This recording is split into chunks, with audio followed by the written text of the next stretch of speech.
Imana intabara ntabwo bari bahari. Ngiye guca ikibungo kuko Imana inkura muri statimbi ntabwo bari bahari. Imana imvana mu businzi ntabwo bari bahari. Imana ikuvana mu buraya ntibari bahari. Nta mwana w'umuntu washobora kuba kuvana uretse Yesu wenyine. Ariko ikibazo gushakana n'umukobwa w'umwana. Ngiye uri imbere yanyu, haleluya, nitwa Mignone Kabera, reka mbereke na Kabera. Amen. Yesu ahabwe icyubahiro. Reka umutware wanjye ahaguruke nawe abapepere. Ashimira Imana ko duhagaze kandi dushima Imana twese n'umuryango wacu. And I thank the Lord that we still thank him as a family. Ntabwo nareka kutabishimira iyo ndebye imibare ya divorce ibitangaje. Ariko iyo mbonye nkiri mu rugo ni ukuri ntabwo nari nzi kugukubaka neza n'ubuntu bw'Imana. It's just by the grace of the Lord that I'm still good. Turabishimira Imana yaturindiye abana. Haleluya. Imana irashaka abantu bashima no mu gihe cy'iminsi mibi. God wants people. Irashaka abantu bashima n'igihe ubwoba rubategereje. Ariko kubera umwuka wo gushima yageze mu ntare zanga kumurya. Intare zisanga ntabwo zarya umuntu ushima. Najya kubwira ngo n'ubu umuntu ushima Satani ntabwo azakurya. Satani ntabwo azatwara ibyawe. Ntacyo azashobora ku rugo rwawe. Ntacyo azashobora ku bana bawe. Over your children as well. Ntibishoboka. It's not possible. Twaje ahangaha ntabwo bishoboka.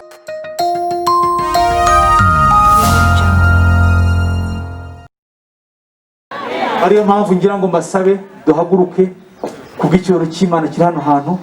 Tugiye kwakira umukozi w'Imana, uw'Imana yahaye yerekwa, uw'Imana yahaye vision, uw'Imana yahaye inkoni, akemera agaca bugufi akayikorera.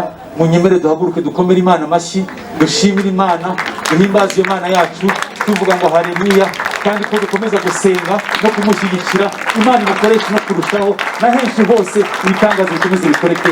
Reka Imana ihabwe icyubahiro. Haleluya. Singize, singize, Yesu wanyogeje ibyaha. Singize, singize, singize, Yesu wanyogeje ibyaha. Anyigisha iby'inzira ye, ngo menezerwe. Singize, singize, Yesu wanyogeje ibyaha. Adorons, adorons, adorons Jésus qui m'a purifié. Adorons, adorons, adorons Jésus qui m'a purifié. Singize, singize, singize, Yesu wanyogeje ibyaha. Anyigisha, haleluya, Yesu we, ngo sengeshi menezerwe. Singize, singize, Yesu wanyogeje ibyaha. Najyaga ndorongotana mu by'isi no mu ngeso mbi. Ugarutse noneho sinzongera kuzimira. Singize, singize, Yesu wanyogeje ibyaha. Amashyi yacu ku mwami. Haleluya. Amashyi yacu ku mwami. Mureke dukomere Imana yacu amashyi menshi. Turashaka kumva amashyi. Haleluya. Abo Yesu yagiriye neza, abo Yesu yatabaye. Haleluya. Turi hano kuko hari ibintu Imana yarebye igitsure. Because the things the Lord looked at. Haleluya. Hari urupfu Imana yarebye igitsure ubaho. There's death God looked at and Iyo mpamvu amashyi yacu ntabwo ahagije urebye ibyo Imana yakoze mu buzima bwacu. Haleluya. Imana ishimwe. Ndabakiriye mwese mu izina ry'umwami wacu Yesu Kristo. I welcome you all in the name of Reka Jesus. mwiyicarire. May you take your seats. Bibiliya iravuga ngo abo kubahwa tububahe. The Bible says those who deserve honor. Tubanje kubaha Imana Data na Yesu na Mwuka Wera hano hantu. We honor the Trinity in this place. Nanone twubashe ubuyobozi bw'igihugu cyacu. And we honor the leadership of our nation Bwadukundiye kuba turi hano uyu munsi. that allowed us to be here today. Nagira ngo mbabwire ngo nubwo basenga 40 batabyemeye ntibyaba. Even if you pray for today, Ariko turabasabiye umugisha mu izina rya Yesu. declare a blessing over their lives. Ya turashimira n'abaturage mwagiye muza muvuye muri gahunda z'ubudehe. And we thank everyone that is here. Yesu ashimwe cyane. Imana ibaha umugisha. May the Lord bless you all. Uyu munsi nubwo wahuye na byinshi ariko ntitwareka gushima Imana. Even if today met a lot of things, we cannot fail to thank the Lord. Ya turashimira Imana ko yadukundiye umubare ungana gutya tukaba twaje gushima Imana tugahagararira abandi. We thank the Lord for a number like this that we are here to thank Him. Ya nanone twubasha abakozi b'Imana bari hano. We honor the servants of the Lord here. Ya nubaha abakozi b'Imana uretse no ku ijambo ry'Imana ribyemera. I honor the servants of the Lord. Amen. Imana yigeze kunyereka idukiriza igihugu kubera ibirenge by'abakozi b'Imana. God showed me when He saved our nation Ntabwo because of the feet of nshidikanya the ko ibirenge servants of God. by'abakozi b'Imana hano niyo batagusengera hari kirimo kiri bukoreke hano hantu. Because of their feet here, I know something will happen today. Twese turi abakozi b'Imana ariko hari abo Imana yarobanuye ibakura mu bandi. Mureke tubakomera amashyi tubakire abavugabutumwa, abashumba, intumwa, ababishop. Imana ibaha umugisha. Let's welcome all the servants of the Lord in our midst. Haleluya. Turashimira n'inzego haleluya zirepresenta igihugu hano muri kano gace. And we thank the different leaders that Mu kanya represent the gatoya nation. nibava muri gahunda barimo baraza kudusanga nanone They will be with us shortly kugira ngo uyu munsi tuwizihize hamwe nabo. so that we celebrate today together. Amen. Magaze muri mwe ntabwo napfushije umwana, abana banjye bose ni bazima. I stand here to say all my children are still alive, and I thank the Lord for that. Nabyo ndabishimira Imana. I bless the Lord for that. Burya ntiwatanga ubuzima nawe utabufite. You cannot give life when you don't Ndashimira have Imana rero ko nanjye yampaye ubuzima kugira ngo mbashe kubuha abandi. it. So I thank the Lord for life so that I can give to others. Turashimira abamambre n'inshuti za Women Foundation Ministries na Noble Family Church. We appreciate all the members and friends of Women Foundation Ministries and Noble Family Church. Nagira ngo mbabwire ijambo rivuga ngo Imana ntikiranirwa.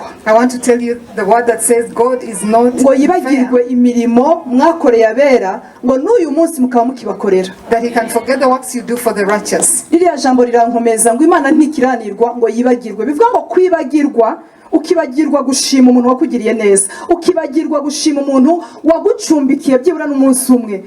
Nugukiranirwa. So if you forget someone who helped you, that is being unjust. Ukibagirwa umuntu wigeze kuguha support ngo niko uyu mwaka bitakunze, ukibagirwa ko mu myaka 10 hari ahantu yahagaranye nawe nugukiranirwa. And you forget someone helped you 10 years ago, that is being unjust. Turashaka gushimira nukuri members cyangwa se disciples b'uyu murimo uburyo mwagiye mugendana nanjye. Neretswe mudahari ariko uburyo mumerekeza, uburyo muhagarana nanjye, uburyo mbazanira amayereko namwe mukayakira, mwaba muri mu minsi mibi, mwaba mu minsi myiza mukagendana nabyo, mwabyumva mutabyumva mukabyemera. Imana ibambere umugisha. I want to thank all of you how you support me through the vision in Ariko ikintu nshimira Imana nuko aho tugeze, aba women aho bageze, aba nobo aho bageze, dukora ibyo tuzi. And I thank the Lord that we do what we know Haleluya. very Yesu well. yigeze kubwira umusamariyakazi aramubwira ati mwebwe muramya Imana mutazi, ariko twe mu kuyiramya hari akantu kiyongera, twe turamya Imana tuzi. Jesus told the Samaritan woman, we worship the Lord that we Turamya know. iyo tuzi, Pastor Bernard. Worship the God, Turamya iyadukuye habi,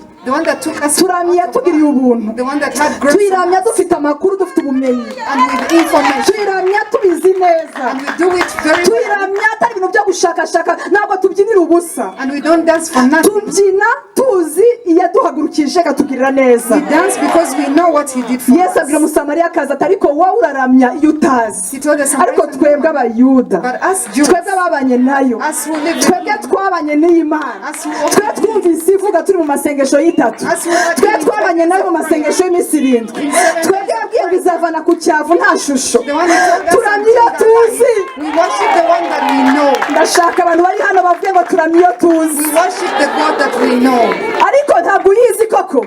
Don't you know? Ya Mana yabanye nawe ku iseta bavuze ngo birarangiye. The Lord who was with you in the theater. Ya Mana yagukuye mu nzara abantu bamaze kuguciraho The iteka. Lord who took you out of hand. Ya Mana itumye utarikanye uyu mwanya ntabwo uyizi. The Lord who makes you Reka tuyishimire ni ukuri turamya iyo tuzi. Let's give Him all the glory. Turamya iyo tuzi. We worship the one that we Turamya know. iyo tuzi. Yadukirije ababyeyi turabibona.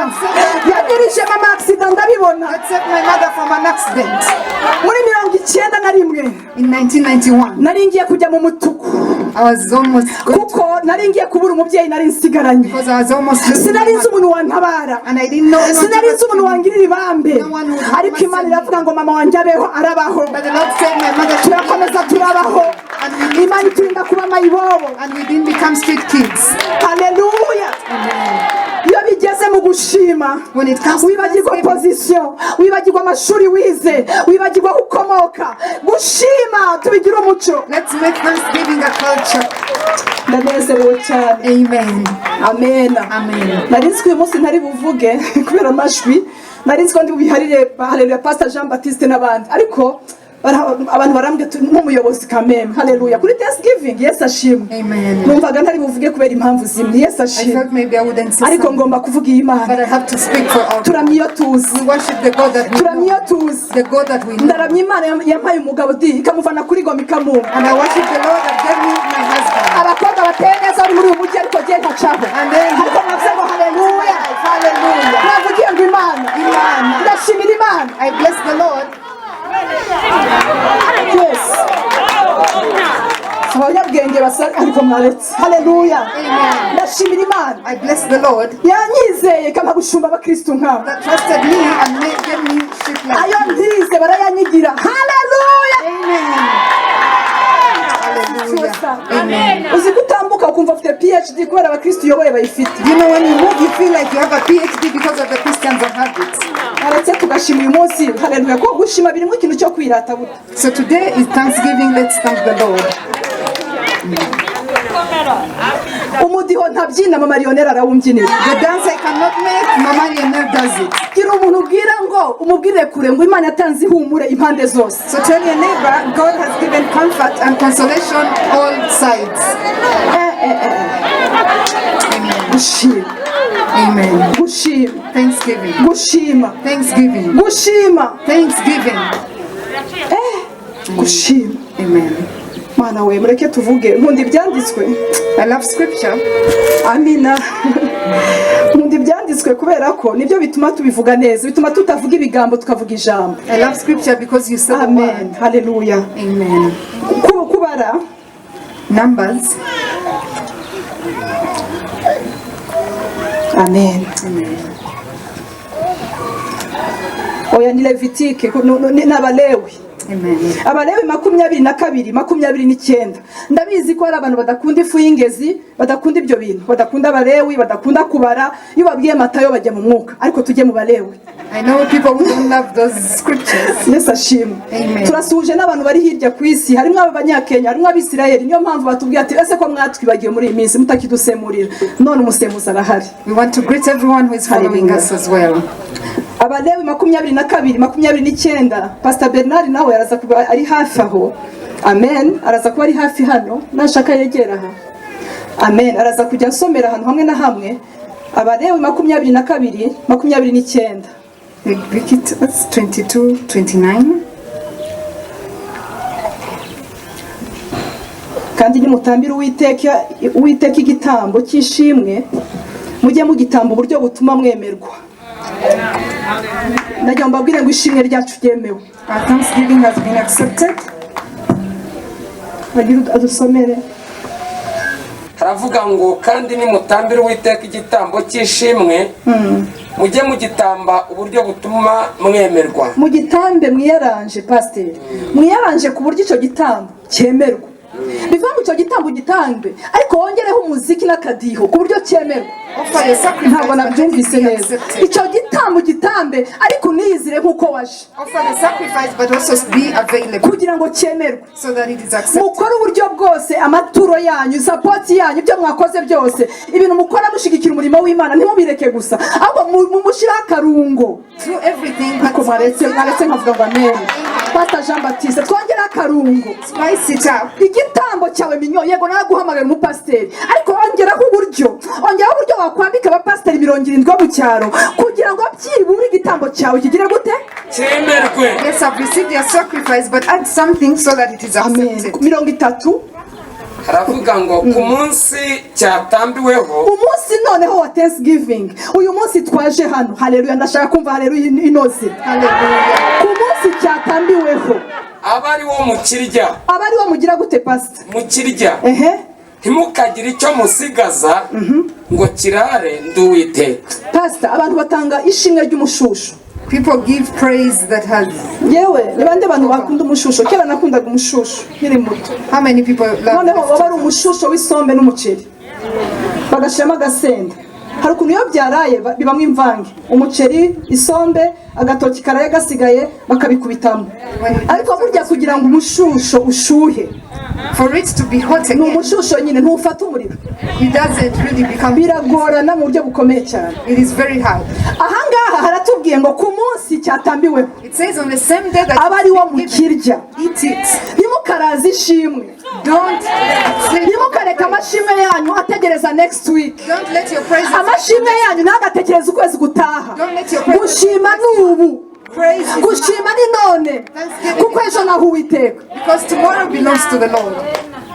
Abantu bajya bavuga ati ariko turashima dushima ibiki, nzaba nshima. People say, why should I Hari praise? n'abantu bajya bavuga ngo nzaba nshima ngo nabonye miliyoni, That I will thank the Lord when I get 1 ngo million. ariko ngo ntabwo najya imbere y'Imana n'ibihumbi 20. Aho uribesha, ibyo bihumbi 20 birenze miliyoni y'ejo. You're lying to yourself. Miliyoni y'ejo ni umushusho, ariko 20 yawe uyu munsi ni ishimwe rishitse kuko ni ishimwe rya none. But your 20,000 is a praise for now. Haleluya. Amen. Ikintu kikujemo cyo gushima gikore none. What you want to give Niba a ushaka praise gushimira now. inshuti yakugiriye neza, yishimire none. If you want to do it for your friend, do it now. Uwagucumbikiye gushimire none. The one who gave you Niba umuntu housing, yaguhaye do it itike, now. mwandikire message ngo wakoze. If someone gives you transport, tell them thank you.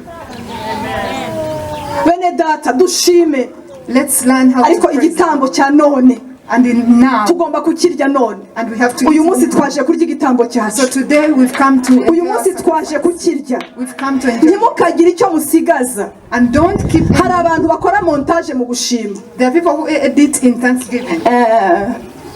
Twavukiye mu mujyi, We were born in the twe city byaro ntabyo twabayeho.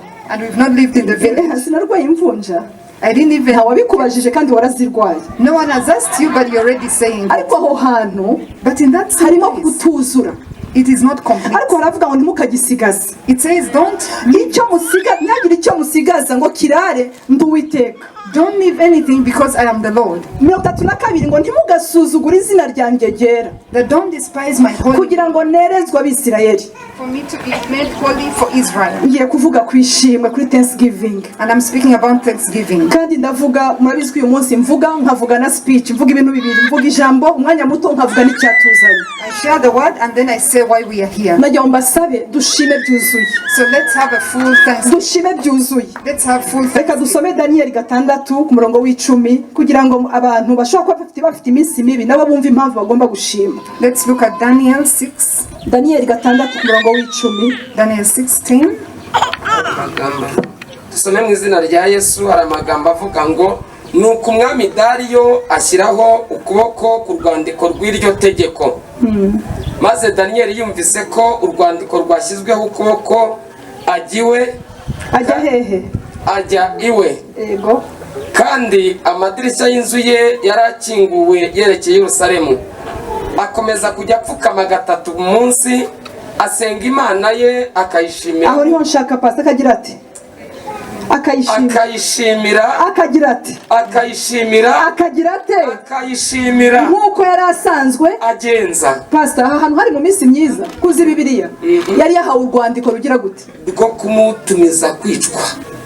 ni gute naza gushimira Imana bampaye urwandiko runyica? How can I come to thank the Lord when I have a letter for death? Uyu ni umugabo w'Imana Daniyeli, And this is a man of God. yari afite amakuru atari meza, He didn't have yari good afite news. urwandiko rubi. He had a bad Nje letter. kubwira abantu bari hano bafite inzandiko, So I want to tell someone with a letter, ntizibabuze gushima. let it not stop you to give Urwandiko thanks. rwose waba ufite, amakuru yose waba ufite, inzandiko zose ziriko ziraza zibwire ngo ngomba gushima Imana. Whatever letters you may receive, tell them you have to thank the Lord. Ikindi ndaza gushima Imana nkinguye amadirisha. And I will thank the Lord opening. Isi yose igomba kumenya ko nubwo ngiye gucibwa umutwe ariko ngomba kuramya Imana. And the world has to know that I need to worship. Daniyeli yashimye Imana mu minsi mibi. Daniel thanked the Lord in bad days. Hari abantu rero mu minsi mibi bavuga ngo Mana abashima ntibashime, There are those who say that let others praise, nibagende abafite ibyo bavuga. those who have to what to Ese say. muri uyu mwaka navuga iki? What can I say this? Ese ngiye kubwira Imana ko napfushije? Can I tell the Lord I lost my life? Ariko Daniyeli umukozi w'Imana But Daniel, the servant of God, yashimye Imana. praised the Lord. njya numva abavuga butumwa bavuga nyine bakabyirata cyane ye uzajya mu rwobo rw'intare ntabwo zizakurya. There are people who say you will go in the pit of lion and you will not be eaten. uyu mugabo yari afite urwobo rw'intare rumutegereje, This man had a pit of lions waiting. ariko icyatumye intare zitamurya But the reason the lions didn't eat ni him, uko yashimye mbere y'urwobo. it's because he gave thanks before the pit. mbere y'uko urwobo rujyamo Before going into the pit, yafunguye amadirisha he opened the windows ashima Imana and praised the Lord. abati Imana abapagani bose batakubaha baha hafi bamenye kuri Imana, And he said, whoever doesn't honor me, abatakebwe bose bamenye kuri Imana niringiye nubwo ngiye kujya habi. that they may know I is arafungura arangije yerekeza i Yerusalemu. And then he looked at hanyuma amanutse mu cyobo, ntabwo yinjiye mu cyobo ari Daniyeli usanzwe, yinjiye mu cyobo ari Daniyeli ufite thanksgiving, yinjiye mu cyobo ari umuntu wamaze gushima Imana, yarasenze arashima. Imana irashaka abantu bashima no mu gihe cy'iminsi mibi, God wants people irashaka abantu bashima n'igihe ubwoba rubategereje. even when the pit ariko kubera umwuka wo gushima yageze mu ntare zanga kumurya. Intare zisanga ntabwo zarya umuntu ushima. they wouldn't eat someone. najya nkubwire ngo n'ubu umuntu ushima satani ntabwo azakurya, satani ntabwo azatwara ibyawe, ntacyo azashobora ku rugo rwawe, ntacyo azashobora ku bana bawe, Over your children as well. ntibishoboka. It's not possible. twaje ahangaha ntabwo bishoboka, As here, it is twaje gushima Imana yera, when it comes to Imana ya Isirayeli, the God ntabwo of bishoboka. It's not possible. Gushima, Thanksgiving. ndashaka dushime, I want us to give thanks. ndashaka dushime. I want us to give ndashaka thanks. kuvuga ku mugabo witwa Dawidi. I want to speak about David. Mu rwandiko rwa kabiri rwa Samweli 6, 2 Samuel 6. uyu mugabo This man, yashimye Imana, he thanked the Lord ayishima abyina. as he was dancing. Icyampa uyu munsi abantu bakamenya akamaro ko kubyina. I wish people would know the value of dancing. Ku murongo wa 14 ahadusomera. Let him read verse 14. maze dawidi yiyerekera imbere y'uwiteka aca ikibungo, kandi yari yambaye efodi y'igitare. Bose yari yambaye Efode y'igitare. abantu ntabwo wenda bari kumva efodi y'igitare wari umwenda w'agaciro, umwenda uri royal Precious. wa priesthood. It is a priesthood garment, Yes, umwenda w'agaciro w'ubutambyi ndetse n'ubwami, which was very precious. ariko aca ikibungo. Umukozi w'Imana yicarire ntacyo, aca ikibungo. Haleluya, arahimbaza Imana, He praised the Lord arabyina. and danced. Uyu munsi twaje kubyinira Imana, So we've come to dance for the twaje kubwira ibihe ngo turacyabyinira Imana, and tell seasons that we're still dancing. twaje kubwira inzara ngo turacyabyinira And Imana, tell family we're still dancing. twaje kubwira ibitugoye ngo turacyabyinira Imana. Whatever is giving you Ariko trouble. uyu mugabo noneho ntiyabyiniye Imana ari mu bibazo. And he didn't dance for the Lord when he was in problems. Ndashaka kubwira abantu Imana yakomeje, So I want to tell ni people naho God ndi has made butinde you cyane. great. Uyu mugabo yabyinye yamaze kuba umwami, He started dancing when he had become a king, amaze gukomera. after being great. Dufite abantu twabyinanye ku karago bamaze gukomera twarababuze. There are people when they became great, they stopped dancing. Hari abantu twajyaga dusengana bamaze gukomera ntibagisenga. When we used to pray together, because you're great, you no longer Ariko pray. Dawidi But David, arabyina, he danced. ariko nasomye nsanga icyamubyinishije cyari gihari. There's something that made him dance. Ku murongo w'8 yarababaye cyane, urwandiko rwa Samweli 6. On verse 8, he was really sad Arababara kubera umuntu wari umaze gupfa witwaga Uza. because of someone who had died called Uzi. Bene data, hari abantu twabonye muri uyu mwaka bapfa imbere yacu. There are people we saw dying before. Hari abantu bapfuye mu mwuka, hari n'abandi bapfuye mu buryo bw'umubiri. There are those who died spiritually. Arabireba, arababara. So he saw it and was sad. Areba urupfu rwa Uza, He looked at the death biramubabaza. and it hurt him. Narebye Uza ndamutekereza, I thought about this man nibaza rwose ikintu kishe Uza. and I was wondering what killed him. Twebwe turabyeza tukavuga ngo yazize iki koko, Sometimes we make it righteous and wonder what happened. ariko Bibiliya avuga ngo Uwiteka muzize icyaha cye. The Bible says he was killed because of his sin. Natekereje kino cyaha, And I was thinking about the sin nkomeza kuhareba, and continue to look at it. nsanga uyu mugabo I realized this man, yakoze akazi keza nk'ako tujya dukora. he did some good things. Ngo bari bafite igare risha, They had a new chariot. igare risha barishyiraho isanduku y'Imana, So the chariot, they placed the ark of the Lord. Imana bayishyira ku igare, They put the Lord on the chariot. ariko Imana ntiyashakaga igare, But the Lord didn't want the chariot. yashakaga umuntu. He wanted a person. Ni byiza ko tuzana amagare mashya, It is good to bring new chariot. ni byiza ko tuzana imiceri, It is good to bring rice. ariko birakwiye ko tuza. But we need to be available as well. Urambabarira mvuga ijambo ry'Imana, birakwiye ko tuza, It needs for us to be available. birakwiye ko natwe ubwacu tuza. We also need to be available. Bageze imbere, So when rya gare riratsikira. the chariot was stuck, Kumbe ntabwo ryari igare ryonyine, it was not only a chariot, ni inka zatsikiye.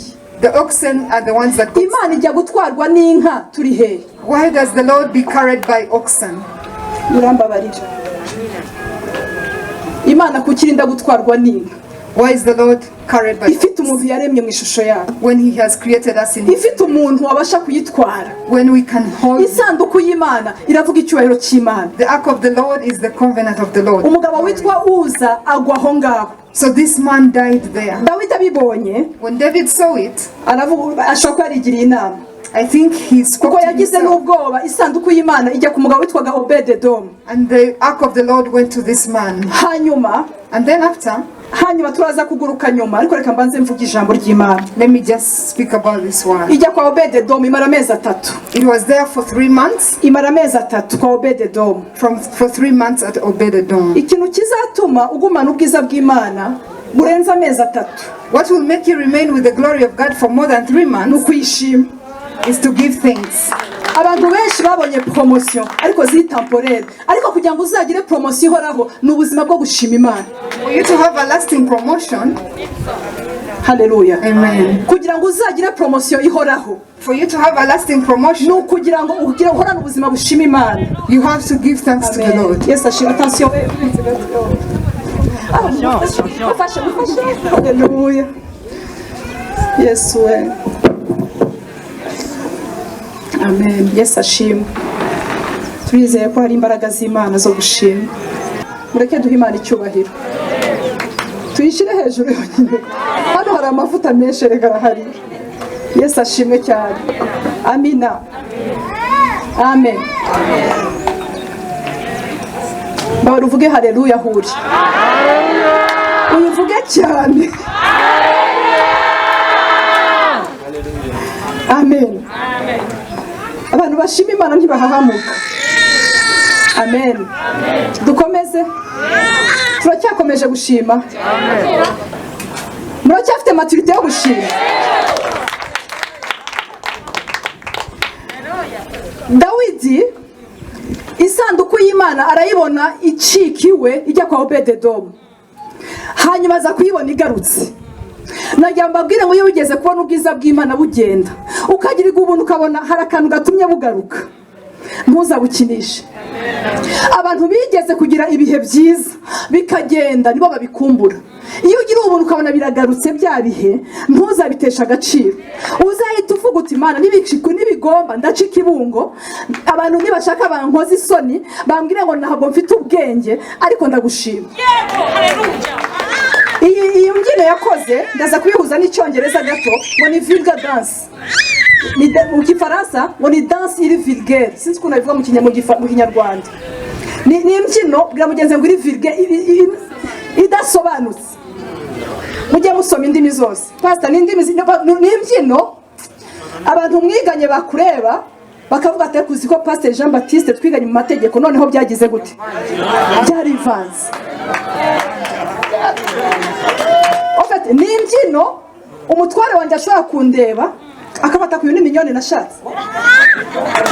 Kandi ndabizi wenda nawe ajya byibaza iyo ndabyina ko arigiye twigeze ko twicaranye ndamusiga nsasa igitenge hasi ndaryama ati karabaye akajya mbaza ubaye iki. Urumva hari ibyo mba nibutse Imana yankoreye tutari kumwe. Amen. So David ni umwami noneho agize ikigeragezo cyo gushaka umukobwa w'umwami. Umukobwa w'umwami utaratuye Kanyarira, utaraciye ku mayaga, utaraciye mu budehe bwa kangahe. Haleluya. Mu mabare nigisha ijambo ry'Imana. En fait, association ishobora gutuma utanezererwa Imana neza. Icyo urihuje nacyo gishobora kuza mu buzima bwawe kikakubwira ngo gakeya VIP.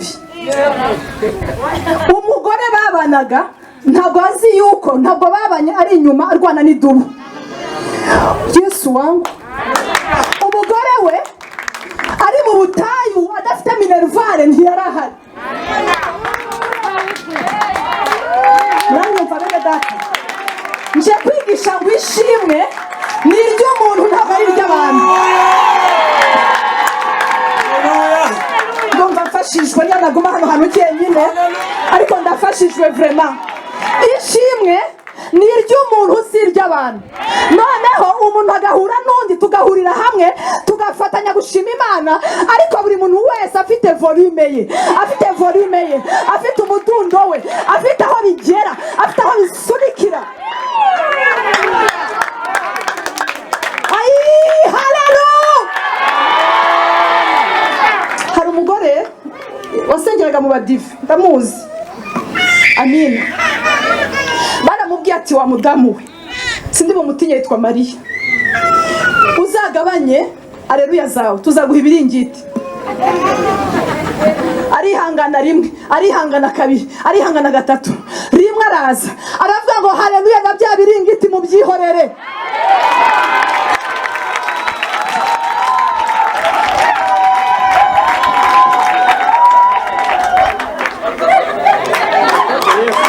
Mbabarira ahantu uri ubwe ngo ngiye guca ikibungo, kuko Imana intabara ntabwo bari bahari.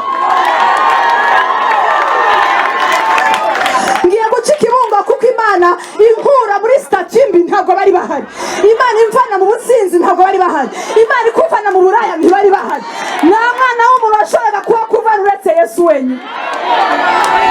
Ariko ikibazo gushakana n'umukobwa w'umwami. Ntabwo twashakanye, najya mbabwire ntibakabatera ubwoba.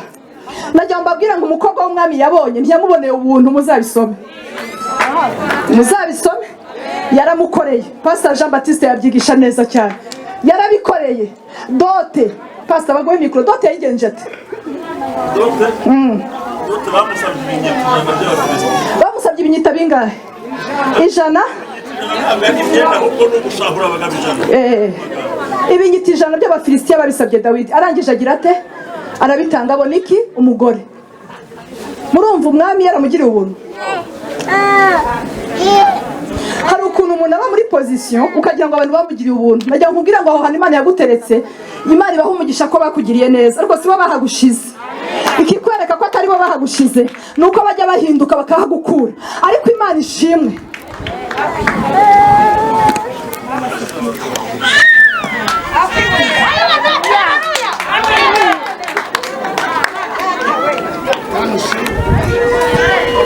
Bibiliya avuga ngo Mikali amugaya hehe? Mu mutima. Mbabwira uyu munsi mureke dushime, dukore danse iri vulgaire, tugira danse iri vulgaire. Ndavuga ati no kameme ninyo nk'umukobwa wabaye munyakabiga, vraiment kameme ntabwo uri umunyacyaro, usigaye warigize nk'abanyacyaro. Ibi bintu turimo si ibinyacyaro, ni ibinyamwuka.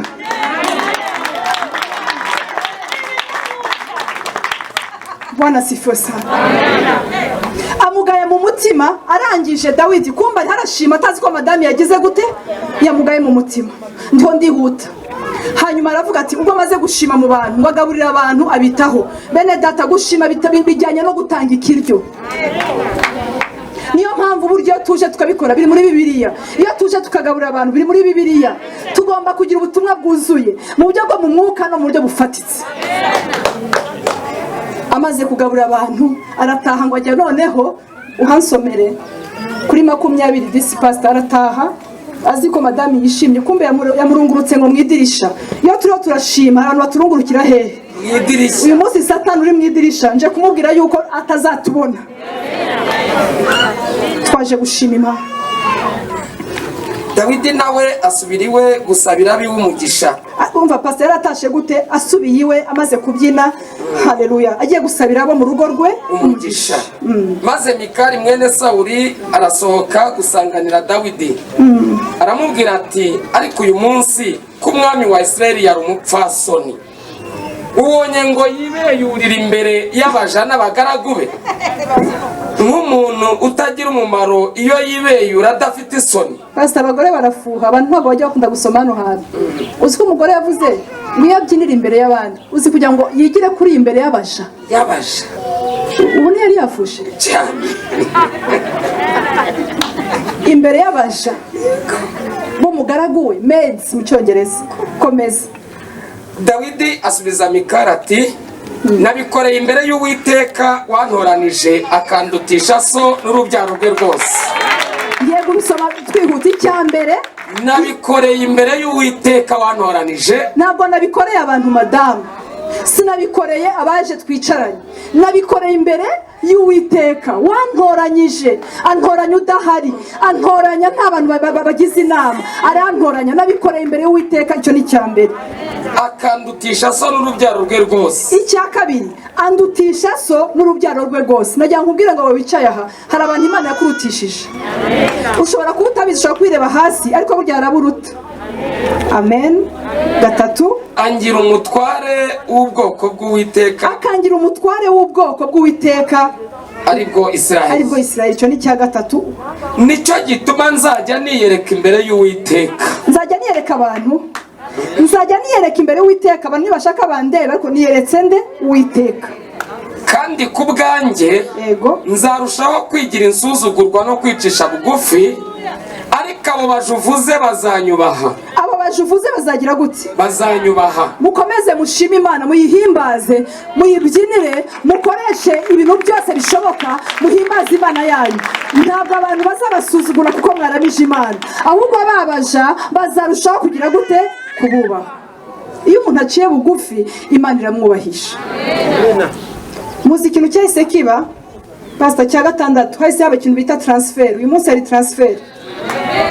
Umva ikintu cyabaye. Mikali yabaye ingumba, abingumba arinda apfa, abingumba arinda apfa kubera ko atabashije, yasuzuguye mu mutima umuntu uri kuramya Imana, umuntu uri guhimbaza Imana. Najya mbabwira ngo iyo turamye Imana efodi zikagwa, burya ntabwo ari efodi ziba ziri kugwa, ni ubukene buba bugwa, ni indwara ziba zigwa, ni karande ziba zigwa. Iyo umuntu akubise umudiho gutya, hari indwara zigwa hasi, hari karande zigwa hasi, hari ibibazo bijya hirya, mbese Imana igashirwa hejuru. Amen. Iyo mvuga ngo Mikali yabaye ingumba, arya abantu batajya mu mubiri bagashaka kumenya ingumba z'umubiri. Oya, ni ukutororoka. Kudashima bituma tudatera imbere, kudashima bituma tutavansa mu buzima, kudashima kuko Imana yavuga ati umuntu utanshimye none namugiriye neza, uze nimuzamura azanshima ejo hazaza. Ntibishoboka. Iyo ntashimira Imana muri kanseregi, kanseregi. Amen. Ahantu twari dutuye abantu bakajya binjira, donc nta kibazo. Abantu bakajya bakatira imodoka mu rugo ntaki, bivuga ngo nta portail ibihari. Ntuzareke kwishima Imana, utayishimye uraho ntabwo wishima wabonye portail. Udashimye bitanu umugabo wakuzanira naza n'ibihumbi 100 ntuzabishima.